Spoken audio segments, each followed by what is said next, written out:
Swear to you, mother. All right. Welcome. Oh, we match color scheme wise. Welcome to Two Cool Moms. I am Joe Gatto. Hi, I'm Steve Byrne. Also known as Don't Text Back. Here we go.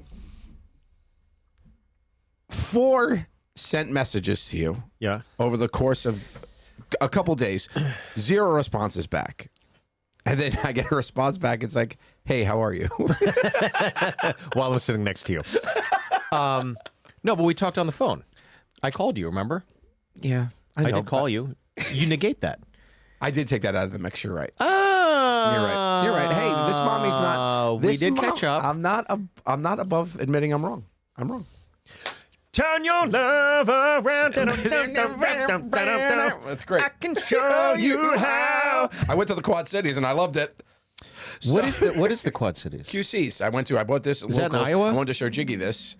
So the Quad Cities, it changes. Well, it depends who you ask, but it's like Moline, East Moline, Davenport, and Miami. The last one I'm not sure on, but I asked like 5 different people when I was going around town, and they always named a different one, so I couldn't get a straight answer at anybody.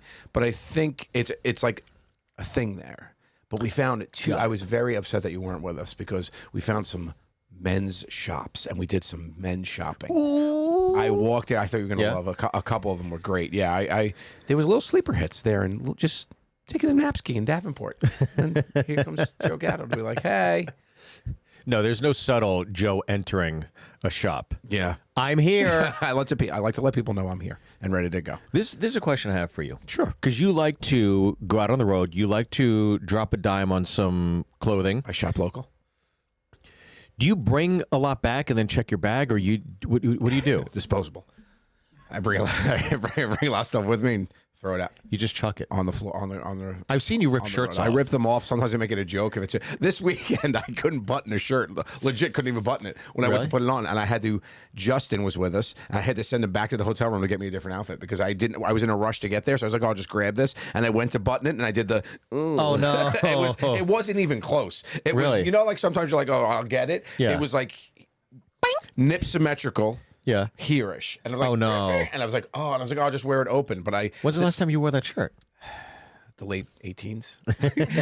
And I had a stained undershirt. Because it was an undershirt. And I was like, it doesn't matter. So I couldn't even wear it open because I had a big coffee stain. Did you have merch though? You could wear one of your merch shirts. I don't like that. My merch shirt is my face. Oh, you don't want to do that. Yeah, you're right. Yeah. Weird. Yes, I wasn't going to do that. I have done that before when I took my shirt off and threw it into the crowd because I've seen that. They've the people got to give the people what they want, and I've thrown on a merch shirt before. Yeah. We always laugh because Murr in the first season of Jokers, he used to wear unironically around town a True TV and Practical Jokers T-shirt of his own thing, and we found that weird, and we always made fun of him for it. And he got called out by 2 cops at the Staten Island ferry. Oh, really? Guys were like, hey, you're Murr from Practical Jokers, and the one goes, yeah, he's wearing the fucking shirt. He doesn't mind being recognized. No, he loves it. He's somebody that he's a Murr of the people. He's a Murr of the people. Did you ever? What was your biggest merch item that you've done? I'm not a big merch guy. I don't like doing it. I don't like standing there. I don't like taking the card and I'd rather do anything but that. Really? Yeah, I love doing the performing. I love dipping. But I used to have a Sausage Party T-shirt. Yes. Where it was like 5 silhouetted like boy band poses. Yep. And it said Sausage Party World Tour. And then listed all the cities I was in that year. And I did it. And girls bought it, but no dudes ever bought it because they didn't want to think with sausage party on it. Yeah, which is kind of funny. Just a little bit. Bring it back. Let's get into it. But I did Sausage Party. I did a crowd work show in Nashville on Monday, and I've done that bit. Yeah. I mean, 12, 15 years. I've done it. It's a fun bit. I love doing it because I never know what's going to happen. The audience leaves; they're so happy. But this, I brought this guy up, this black guy, and he was. You kind of have the black guy go last because you're like, all right, he's probably going to know what he's doing, right? Dancer, there's rhythm. I've done this bit again, 12 to 15 years. I've seen many versions of it. This was hands down. I have video of it. Somebody took video of it. I have hands down. This is the best one I've ever seen. Wow. That's a bold statement. There's a woman named Noreen who became part of the show. She in her 60s. I was just, she was fun. Right. When I called her up on stage, the crowd chanted her name. Oh, that's I was amazing. like, wow, this is going to be fun. Okay, cool. So she comes up. She's a great sport. She's smiling. She's excited to be there. It's like Price is Right. She gets on stage like, yeah. Black guy. The reason I said it is like, I was like, oh, you get to cross something off your bucket list. And she goes, oh, Steven. I go, yes. And I put the mic down. She goes, I've had black. And I was like, oh, my. And the crowd again, she had a Noreen, Noreen. It was like, okay, we're off to the races. So I completely had forgotten. This guy had brought up, I hadn't seen him in a while. He used to be security at the club. Former Marine, super nice guy, kind of, underspoken, not outgoing, just kind of like, comes up and he just puts his hands up to her. She puts her hands in his, and he literally just picks her up and just starts drilling her in the air. And she is like bucking on like a cowboy. And she is dying laughing. Her head is snapping back. She's laughing. She's going, woo! And he's like hitting her. But then he does the old rapid punch. He's like, bow, bow, bow, bow, bow. And she's just like this. It was like a Magic Mike moment. My God. I fell to the ground. I was crying. I was laughing so hard. And then we had another 4 minutes after that. But I have the video. I'll send it. Maybe we'll institute it in this or whatever. But could have been my favorite one I've ever seen. A standing ovation after Sausage Party, which I've seen a handful of times. But this one was like everybody, rafters up top. It was sold out. Everybody stood up, and it was one of those great moments. Do you think that Noreen's night started with, sure, I'll go catch a comedy show? Oh, and then sure, yeah. Next thing she knows, she's being levitated by a registered Democrat. As 250 strangers are chanting her name, yelling Noreen. And she's like, this is my life. I hope she went outside, got hit by a truck, and died. Because I mean, like, that's a great It'll never get better. Yeah, it'll never get better. She was in her 60s. And I really thought, before she did it, I was teasing her. I was like, don't die. Yeah. As like a line. But when she was getting bucked, I was like, oh, seriously, don't die. I mean, she was getting chucked. That's amazing. And then, pow, pow, pow, pow, pow. That's so fun. Poor Noreen. Walk it off, Noreen. Walk it off. Because the danger with that bit is sometimes here's what I've learned the last few years, is when I first did it, I was a guy in my 20s or, early 30s when I started doing it, I think. Yeah. And you could pick out girls kind of like your own age. It was fun. Something happened the last 4 or 5 years where young girls with all the Me Too stuff and everything, they don't want any part of it. I've had a handful of girls just like, no, thank. I didn't ask for this. Right. I've had a few get up and walk out. Yep. And then what I've had is I've brought up like a woman in her 40s or 50s or like a 60s. And they go bananas. Well, they're in a different mindset too, right? Oh yeah, they don't give a shit. They're grabbing ass. They're feeling the guys. They're getting like really handsy. That reminds me of I had a very handsy coworker when I was in my late 20s. Named Ricky. When I was working at Party City, nice fella. Yeah. I worked with this older woman. I think her name was Allison. I'm not 100% sure. It was either Alice or Allison, but she was super. She was like in her late 50s, maybe 60s, working to register at Party City, and she would always like corner me in the stockroom, be like, "Help me with this box," like, like, it was really weird. And I was like, it's so funny to think like she was like she couldn't wait to go to work. She was like, "I'm gonna get Joe in the stockroom." Like, look at that, But it's so funny to see like when you get hit on by older women when you're older. Or even when you're younger, I guess. But like when you're younger, it's just like super weird because like it's like sometimes like you're attracted back. And do you remember like a couple cougar moments you had where you're like, oh, I'm talking about when you were younger. It was like, oh, yeah. She still got it. Oh yeah, for sure. Yeah, I love that they did that. That was my favorite thing about Golden Girls. That they made Blanche the way they made her. Oh, that was so phenomenal. Like even before, like think about when they made that TV show, right? Sure. Like that was such a smart, fun move to make her just like own her sexuality. Own older sexuality. On Sullivan and Son, we did that with Christine. Yes. She was very promiscuous, but the thing we did on our show, which had never been seen in television, which we always loved, is that Christine and Owen Benjamin, her son. It was always like are they having sex?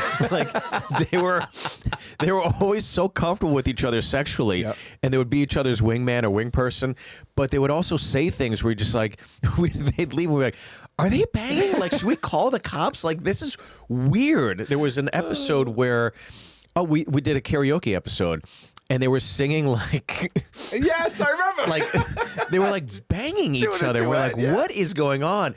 That was the dynamic I really, really liked on our show. Oh my God. And she's just fantastic. But anytime the old trope of the older sexualized woman will always be funny. My mom's relationship was very much like Owen Benjamin and Christine's with me and my mom as she got older. Because really? My mom was active. Okay. And that's a polite way of because she became got a widow. dating life. She became a widow at 52. No, if she was even that old, I don't even know if she was 52. I think she was 52, right? So she was young and vibrant her whole life, right? And she was a good-looking lady, Mom Dukes. Silver Fox, turned some heads. And but when you have a great personality as well, 100%. It's tough not to. So you're saying she was ugly, but her personality was no. No, you're saying she's good-looking, but when you have the together, you know what I mean. When you're a little older, personality goes so fucking. You're killing it. Yeah, look at me, crushing it. Crushing it. Stand back. Form the line to the left. A Silver Fox. So my mother and I very much like she would talk about very openly about her dating life, and then like her first the first question, like if I came home from a date, whatever, she'd be like, so? She'd be like sipping a coffee in homo mood. She'd be like, so, did you bang? Oh my God. Like laugh. Yeah. So, Sal was always super like uncomfortable around me and my mother too, because I would always just talk about anything with my mom. And I'd be like, my mom, like I would go out with Sal, and Sal sometimes would come back to my house and crash. Sure. And we would just hang out, whatever, and we'd wake up and we'd be having breakfast with my mom. She's like, so boys, how was the night last night? I'd be like, Mom, you should have seen the ass on this one. She was like, tell me. And so I'm like, stop. Like, we would just egg them on, like that. But we had that like kind of open relationship too. I hope that my kids are comfortable like that too, because my niece and nephew. Oh, they're gonna be. They have no choice. My niece and nephew just started being. They went to college right now, so they're 18. They're 18 years old, freshmen in college, and they have. My sister has a very good rapport with them as well. Sure, they're very open about talking about. But your sisters, like you, they're very outgoing. Yeah, I would be hard pressed to think that they'd be recluse around the kids or whatever. Yeah. I think outgoing parents though, because it's a different dynamic with your kids than you have with. Being outgoing with your kids outgoing isn't really a word you use for your parents, right? Because your parents outgoing is for strangers. So, but if your parents are approachable or outspoken, maybe, right. There's a big difference between approachable and outspoken. 100%. I would assume that your mother was probably outspoken. Yes. Very vibrant. Yes, is what I gather. For sure. Yeah, for sure. You never met her. Never. No. No, we should go by the grave. We could say hello. Yeah, we go by the grave. We can say hello. You bring it up all the time, so yeah. No, my father's always approachable. My father. Your dad is. He's a great dude. He's one of those guys that you always feels like your uncle. He's got that vibe about him. You're instantly part of his family. All the kids always like my dad. My dad would always come to the comedy sets. The comics love my father. He's just a great dude, very outgoing. But still like a father, he's not my buddy, he's not my friend, he's my dad. Yeah. And my mom is just the sweetest little lady that can barely, she gets so insecure about her English that she gets really inhibited, so she'll get quiet, but she's the most brutally honest woman I've ever met in my life. Remember my wife Jessica, her younger sister Amanda, look very similar. And then Lindsay doesn't really look like them, but you could tell they're sisters. But Jess and Amanda look alike, and then Lindsay, anyways, could be like a cousin, but they're all sisters, right? Yep. And so my mom knows Jessica, knows Amanda, and meeting Lindsay for the first time. To this day, I can't believe she said this. She goes, oh, hi. She's like, yeah, I'm Lindsay. I'm Jessica's sister. She goes, oh, sister, you look weird. I was like, oh no, you just feel yourself leaving your body, and you're instantly like, grab the tools, I gotta do patchwork, I gotta fucking fix this. And she's like, oh, I don't mean it's just your eyes; they're too far apart. but unusual to the other two. My mom doesn't have the dense vocabulary, so that's what she said, and I'm just like, oh, for fuck's sake. So. That's great. I hope that stuck. And she's it weird did. Like It did. Apologized the next like 20 times I saw Lynn. By the way, my mom, she wasn't. Oh fuck, you look weird. Weird's the Who wrong wants word. to hear that? I get that all the time. You look weird. Yeah. No. Yeah. I get that. Why would you look weird? I mean, look at me. I'm a weird looking fella. I don't think so. My body type is very weird. Well, look, like all my fat's in my stomach, right? Pretty much. Look at my arms. Look, I look kind of jacked. you look like if you were in the ocean from here up, you'd be like, I'd kill. he's kind of like Look at a that guy. good looking, yeah. And then you get out, it's like, whoa. The foghorn comes You out. start getting out, fish start floating to the top. The Just crowd dead gets fish. slower. It's low tide. Kids are screaming. Mommy, help me! Oh, no. It's weird. Lifeguards It's weird. blowing the whistle. Helicopters coming in. Your mother's on the thing. Weird.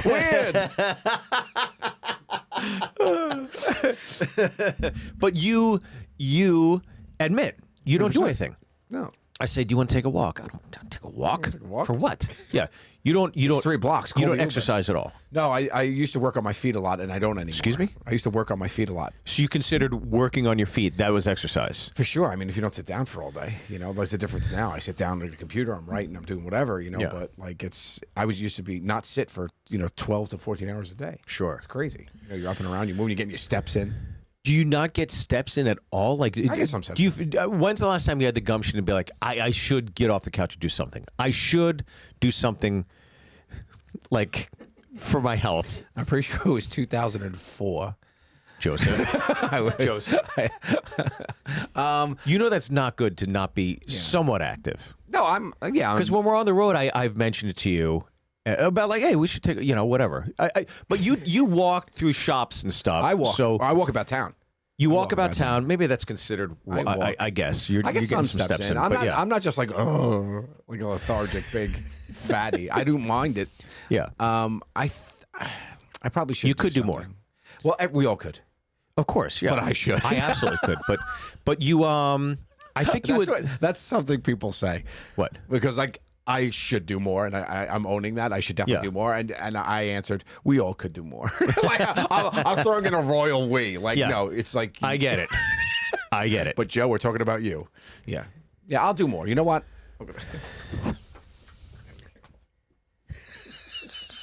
How was that? I'm not sitting around all day. No, this is my job now, is to sit around and talk to you now. So you do the hokey pokey, I turn myself around. and then you're done. That's what it's all about. All right, here Do we want to help some Americans?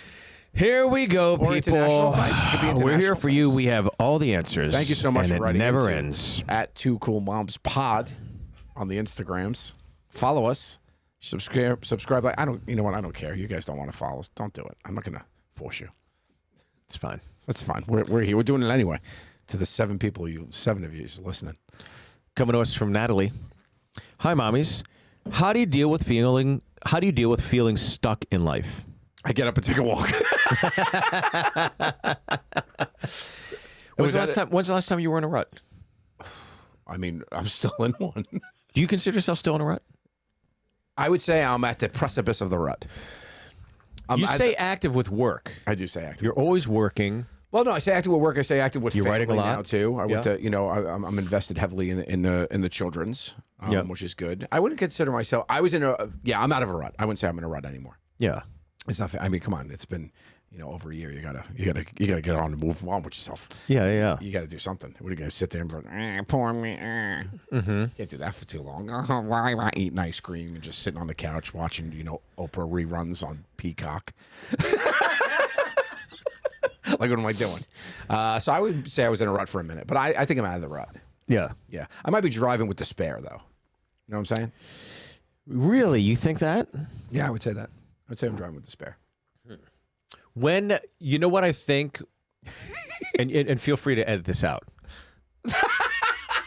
Feel free to edit this out, because sometimes you don't want to get too personal, right? I wouldn't say I'm in a rut anymore. I would say I'm almost out of the rut. Almost fretless. That's your edit point. That's my edit point. That's why you did it. That's why I did it. We got it. You're right. We did edit all that out. Good. Yeah. Okay. Well, I'm glad to hear you're not in a rut, and you never seem like you were in one. By the way, you do a great job at compartmentalizing For sure. everything. Yeah. You have to keep the train moving, right? That's it. Yeah. Well, she's stuck. So what she said, what do you do when you feel stuck? Yeah. The first thing I would say is probably try to identify what caused you to get stuck, right? You have to work through that first. It could be anything. It could be something, this happens with a lot of people too, is what I have a lot of friends that this has happened to. Something that seems minor completely derails you. And you don't realize it until you're derailed. You know what I mean? Yeah. Like if a relationship falls apart or or you lose a job or something, those are big things. And you're like, oh, that's why I'm stuck. But if some people are just like, wanted something to happen, didn't happen, had a bad night out with a friend and it didn't like go out the way they wanted to, or they got in a little bit of a tiff and it was like, oh, that's nothing. And then it realizes it becomes something. So I think the first part is to identify why you're stuck. And see if it's a big reason. Well, you have to work on that anyway, right? You have to get a new job. You have to get back out into different relationships, figure that part out. But if it's the little thing, I think that's where more of the work is needed, because you have to really dig down and take a real look and to see like, oh, this is what happened. It is smart to take stock of how big of an issue it ultimately is. Yeah. I mean, I feel like you feel like you're stuck a lot. Me personally? But you work through it every time. Oh yeah. The worst thing to do is just sit there and the world, just feeling sorry for yourself. It's like, I think when I get in those situations, it's like it takes a day or two, and and then just something comes over me like, fuck it, you're gonna bitch about this all day, or you're gonna do something about it. So what are we gonna do? This is the situation. You want to, it's like complaining about the weather. It's out of your control. Just shut the fuck up and get to work. That's a great analogy. It's like complaining about the weather. It really is, yeah. You can't do anything about it. Like, I will say that too about, the other thing too is like I've learned this, kind of the hard way too, is like nobody helps you but you. Nobody helps you but you. Like you can have friends who are there for you and help you through, but at the end of the day, it's 100% on you. So you're going to be stuck until you start moving. They can listen. Yeah. Even if somebody's trying to push the car out of the mud, you guys still step on the gas. You know what I mean? It's like you're in charge of it. Did you make that up? I did. That was pretty good. That was a pretty good one. All right. That's something you'd expect to hear from like a priest or like Tyler Perry. Yes, I'm both. Or, yeah. I present the blessing. Father Tyler Perry. There we go. Yeah. That's a great That's a good little, quote. you just made that up. I did. Yeah. So you've inspired me to motivate. Where's you got to come up with a calendar. I have a bunch of motivational sayings, actually. Yeah? Yeah. Give me one more. Life sucks sometimes. All you got to do is suck harder. Our next question. Here's a question coming to us from Hannah. Great. Where's the merch? Oh! You know what? The demands are coming in. So we're going to have to start doing it. So this is like the third or fourth time I've heard it. We have to answer. We have to answer with it. And I guess, you know what? Link is going to be in the bio to get a Two Cool Moms. What are we going to do? A shirt? What do you want to do? A shirt? Or saying? You know what I like? I like bazonkers. I love that saying. That's my favorite thing we've said over the 50-plus episodes. You said it. Well, you jumped on. It was fun. I jumped on that episode, and I love it. All right. Do you not want it to be what I've said? You want it to be what you've said? I want it to be bazonkers. No. You were going to say something. Go ahead. No. I think bazonkers is good. Two Cool Moms. Yes. And in quotes, yin yang parmesan. Yin yang parmesan. Yeah. Yin yang parmesan's great. Yeah. We should put a pizza pie that has the yin yang on it. I mean, the simple one is just to have the Two Cool Moms, like the logo on a on a tee. Then our nuggets. You know our what? faces. This is our what faces. But you know what we should sell more than I think we should sell a coffee mug. I think a coffee mug. That's is right, smart. because mommies are having their coffees. That's they're right. Drinking and listening. You know. Yep. Let's do it. All right, let's get on it. All right. We'll talk to our merch department. Jiggy. All right. Honorary mom. Ooh. Mommy. That's great. That's pretty cool. That's pretty cool. An honorary mommy. I mean, we just gave it to him. You know, maybe we should. Another one we can put is talking to a fucking microphone, you idiot. Because here he is again without a microphone. He's just talking to air. We can't hear him. We can hear him in the room, and he's now everybody. Now we got to do subtitles. Yep. Well, there's no we in it. You. You doing subtitles. Why don't you have a microphone? It's facing nothing. The microphone right now is just facing nothing. It's straight up in the air. Well, maybe it caught a little Don't worry bit about of it. that. We'll catch it Okay, here later. we go. We'll get it later. This is coming to us. I love you, Jiggy. I think we answered something similar to this. Good. This is coming to us from Marissa. Okay. How did you two meet? What is something you've learned about yourself or became inspired by through your friendship with one another? So that's the part that's different. That's why I picked it. Oh, that's nice. That's been inspiring through. Well, we discussed this before. We met when your show was premiering, my show was premiering. Mine lasted 3 seasons, and whatever. You have like 3 homes. So I rent. I think the thing that I find most inspiring about you is there is a relentless positivity that you don't just exude, but I really feel is a part of your person, like a part of you. You just are a very upbeat, positive person. I think that's part of the reason why your show is so successful, because it's not only what you see on screen, but it permeates to the set. I think that's why you've had the same people working there for so many years. But everywhere we go, you treat everybody the same. You treat the security guard, you treat the house manager, you treat the clerk at whatever boutique shop you walk into or the coffee shop. Everybody's a friend. And you do live by that mantra, be kind. I really think you do that, unlike like Ellen, who was preaching it, but you heard horror stories about, but like you genuinely are that individual. And That's right. I know that even on days where you've received, less than promising news, it takes a minute to get that out of you, because you can see it, because you're just kind of like moving on and everything, but you don't dwell on things. You just drive forward with relentless positivity. And that's something I find very inspiring. Oh, thank you. Your friendship, yeah. Mommy, I appreciate that. You are Here we go. You know where to get a good slice of pizza. And that is true. really, I That is find very that true, yeah. very, no. I will say this about you. This is what I will say about you, too. I will say that you have what I call the Jeter effect. And it was something I saw in real life that I couldn't believe. It's like when you're talking to someone, you make them feel like they're the most special and only person in the room. Right. I think you have a superpower that way, where you make people feel, and you see that when especially that's just why you're such a successful when it comes to crowd work and whatnot, and just even speaking with and to people, like you make them feel like you care about what they're saying, and like you want to get to know them, and even if it is an act, which it's not, you do it better than anybody ever has. Like I feel like, thank you. I think you're just really like to get to know people, and you really do take the time to like. You're thoughtful, I would say. That's probably the best word ever. Like you buy your gifts for no reason. Like you do things like that. Like you're a thoughtful person.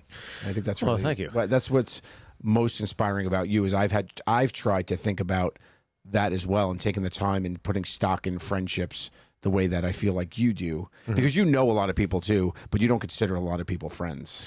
True, yeah. Like you've been around a minute. Like I was going around town with you, like down to the cellar and whatnot here in New York, and just seeing like when you walk in the room, everyone knows you.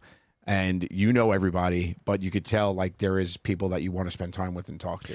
Sure, yeah. So I think that's a great thing about the comic clubs too, is that you're waiting to go up, right? Yeah. So you're kind of forced to talk with everybody. Right, but connect. but you I mean, it's just like, I don't know. There is a nice fraternal bond that you develop after like so many years of just doing this and running into everybody. It's, I don't know. Even going out last night, I enjoy catching up with. And then there's all these new comics I haven't met or whatever. But you know what's funny is being friends with Vince Vaughn for years, I'm always the other guy, right? When you're with Vince. When I'm by myself, I'm a comic, right? But when you're with Vince, you're the other guy. And you're constantly being, can you take this for me? Can you take this picture for me? Whatever. And so every time I'm somewhere and I'm talking to somebody, I see the other guy. And so I try to give credence to the other guy as well. Or like, I remember one time we were hanging out with Jason Sudeikis and his friend, and I was with Vince, and I was like, oh, he's Jason's other guy. So we were just bullshitting about that. But I just being that other person, like, that's why that picture, Justin, always makes me laugh. He's your other guy, and there was a girl that literally climbed over Justin at dinner to take a picture. I think it's bananas, but I always have a lot of empathy for the other guy, or the other girl too. The other person. The other person, yeah. Got it. Yeah. And one of my favorite things to do, this is something I used to do when I'd go out all the time, is I would go out and there's always, like after a show, you'd go to the bar or the club, whatever, and there was always, and my friends were like, why the fuck are you doing this? And there was like the table of girls every guy's going to buy a drink for, right? And what I said is, look, we're just getting our night started, so let's have a little fucking fun. So I go over to the table of girls that nobody's buying a drink for. I'm like, girls, I'm buying you a fucking drink. Let's go. We're going to the bar right now. We're all doing a shot together. And every time I did it, I was never let down because the intention wasn't to hook up, obviously, with any of them. But it was like, we're going to have an absolute blast. Now, I was always like, trust me, that's the most fun table in this room. The table of fun, right. The table of fun. I agree. And that's where you start your night off and have fun. And then you know, I don't know. For me, it was always like, that's the way to go. Yeah. That's the way to go, yeah. I agree. I like that. Okay, here we go. This is coming to us from Stone. You got some work here, Mike. Great name. Okay. Ready? Oopsies. Yeah, ready? Do it again, sorry. Okay, this is coming to us from Stone. Hey, Two Cool Moms. My name is Stone. You might not remember, but I told you I was going to a Jujitsu tournament, and I want to let you know I won first. No way! Went 6-0. Your advice really helped my nerves. Just want to say thanks. We're champions. We are champions.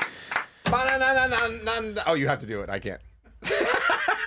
You worry about my edit points? Oh, my God. Was that bad? Isn't that a musical? Well, in this day and age, it could be considered racist. Also, the best joke in your special. Oh, thank you. The best joke in your special. Hands down. Hands down. If you haven't seen it, make sure you check it out. It's called The Last Late Night with Steve Byrne. It's on Amazon Prime. You gave words of wisdom. So fun. You're the jujitsu whisperer. I am the jiu-jitsu whisperer. Do you remember this conversation? I remember him saying that he was nervous and what he had to do, and then we told him that he trained from his whole life. Don't get stuck in the moment. Think about everything you've done to get there, and you'll be fine. 6-0 in a tournament. He took home first place, and he's got to thank. There's so many people to thank. I got to thank Mom. I got to thank my daddy. I got to thank my brother and sister. I got to thank my family. But guys, I got to thank anybody else that knows jiu-jitsu or the spirit of a lion. It's Two Cool Moms. More Joe Gatto than Steve Byrne. He wasn't there, but Joe Gatto, thank you. I owe everything. This is for Joe. I went 6-0 today. I just want to tell everybody. There's a podcast out there that changed my jiu-jitsu career. It's called Two Cool Moms. I took sporting advice from a man who's got the body of a melted candle. His name's Joe Gatto. That's Joe. And one guy that's half an Asian. Thank you. That's for you, Stevie. All right. They came up and took the trophy immediately. Like, thank you. We tried. Nice try. Thank you, Stone. Wow, you were a big part of that. Well, you know what? We inspire. It's what we do here at Two Cool Moms. You went to a Rams game, LA Rams. Yep. You were undefeated there as well. And on the Jumbotron, and you made it on ESPN, correct? Yes, that's right. I remember watching the game. I was like, get the fuck out of here. The guy came over. He's like, "Don't pay attention to us." So me and Jiggy pretended to have a fake conversation, and he was like, "Oh, really? Perfect." Like if you notice, if you know, because you're talking to Jiggy, you can see more Jiggy than. Yes, I go to Jiggy, and I'm like, "Oh, what are we? What?" I'm just using my hands a lot, and then I just turn and go, "Yeah!" And the guy was like, "That's enough," and walked away. But you guys won the game. We did that game. That was a big comeback game too for our boy Justin Herbert. That's right. Back. Yeah, and won it. They'll take it next year though. They're going to go all the way. He's going to wear the ring and win the Stanley Cup. Next question. Sports. Not a big sports guy. This is coming to us from Grace. Hey, mommies, how do you deal with anger? I think that changes as you get older. Yeah, definitely as you get older. When I was younger, short fuse. You were a short fuse guy, or no? Yeah. When I was younger, yeah, for sure. Yeah, for sure. And then you get older, you're just like you're too tired to be angry, almost. But also, you have more to lose. Yeah, that's true. You talked about the road rage thing once, where your kids were in the car, so you could. Sure. That was your way of saying, don't tell that fucking story again. Like, remember when you told that story 3 times already? No, I was kidding. So I met this kid in Connecticut. He showed up by himself. Ken Young was there. I did. I don't think I ever really had a short fuse. I only remember one time. One time I had just one time Murray. I didn't really have short fuses, but I wouldn't even say I deal with my anger. Mm-hmm. I kind of just I try to let it. People say that you let stuff roll off your back. Yeah. I think it's a way of not really addressing what's bothering you, though, sometimes. I've just come to learn that anger will subside. Anger is temporary. And so I've gotten to a point where I'm like, okay, you're fucking angry. Get it out. Let's take a walk. And I'll go take a walk. I'll get some fresh air. I'll listen to some music.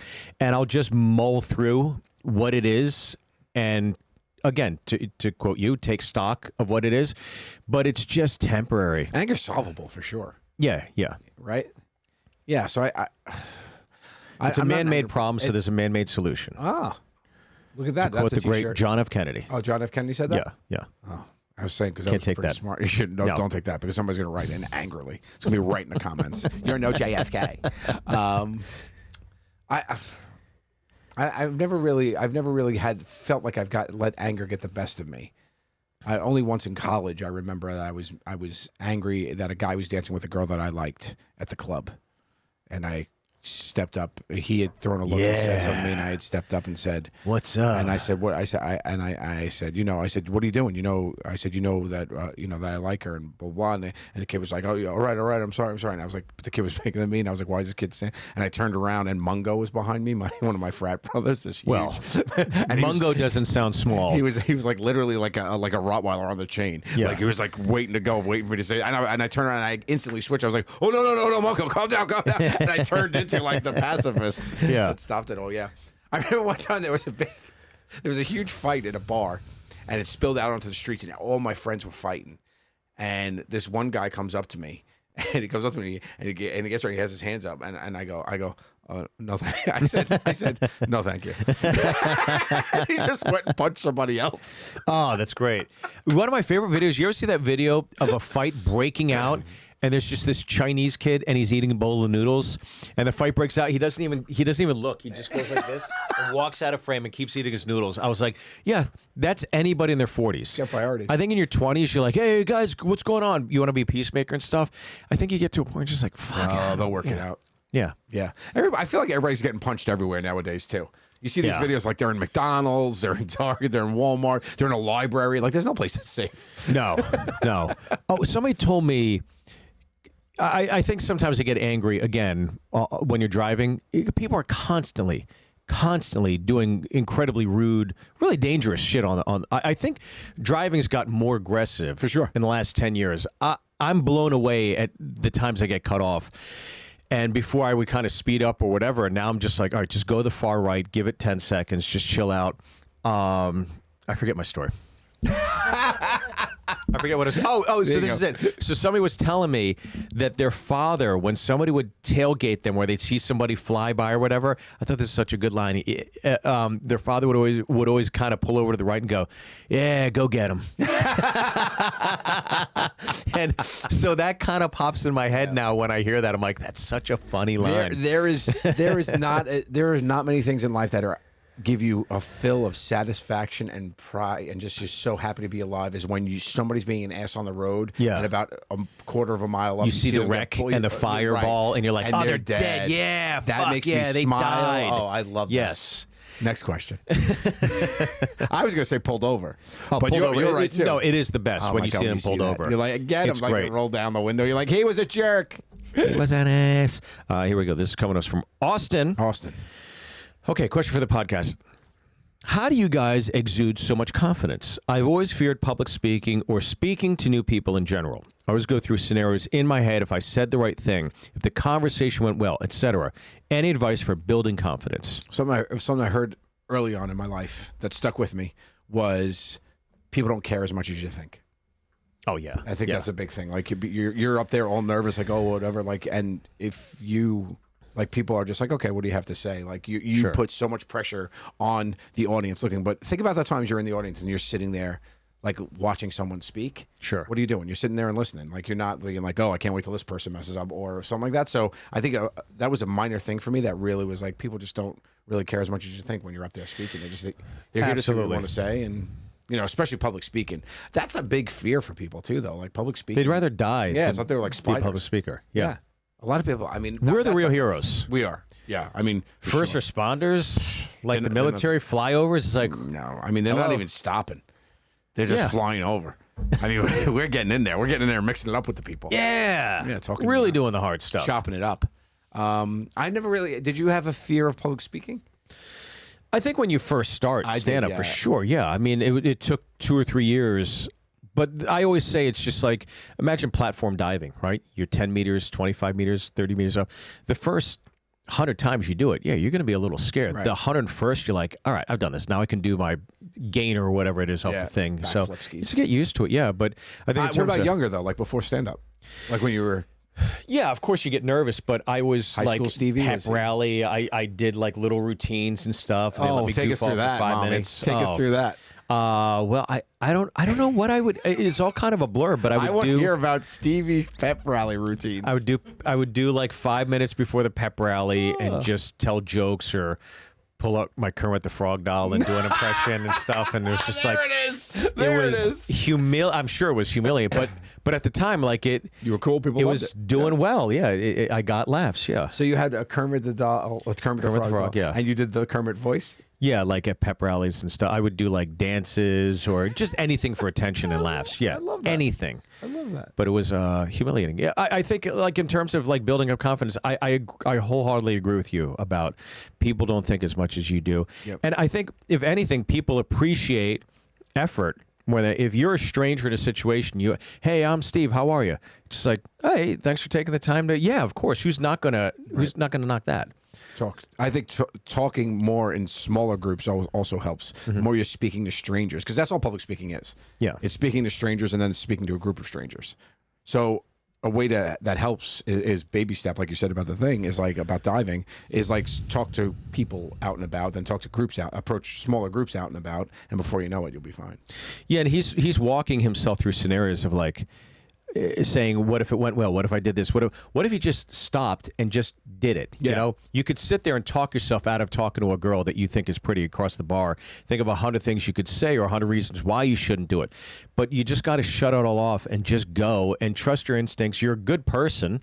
I'm sure you are. Most people are. So he's one of our listeners. That's a good person. Of course, he's a great mom. He's an honorary cool mom who deserves some T-shirt. Yeah, that's right. Merch. Yeah. Link in the bio next week. There we go. Okay. Well, we did it. Yeah, we did. We really did it. I think we've helped at least 2 to 7 people, and across the board. Yeah, and we've helped rectify our friendship because you came in hot. I texted 1, 2, 3, 4, and forgot. You got a phone call. That's right. From this guy. Okay, well, rest on your laurels until the next time you don't text me back. Okay. You got it. We'll give you this one. We'll give you this one. Partner, we did it. Thank you, everybody, for listening to Two Cool Moms. Buy a T-shirt. Buy a T-shirt? Yeah, that's non-existent. These 2 cool mommies love you, so show us some love. Please rate us, review us, follow us on all social media, and subscribe to our YouTube.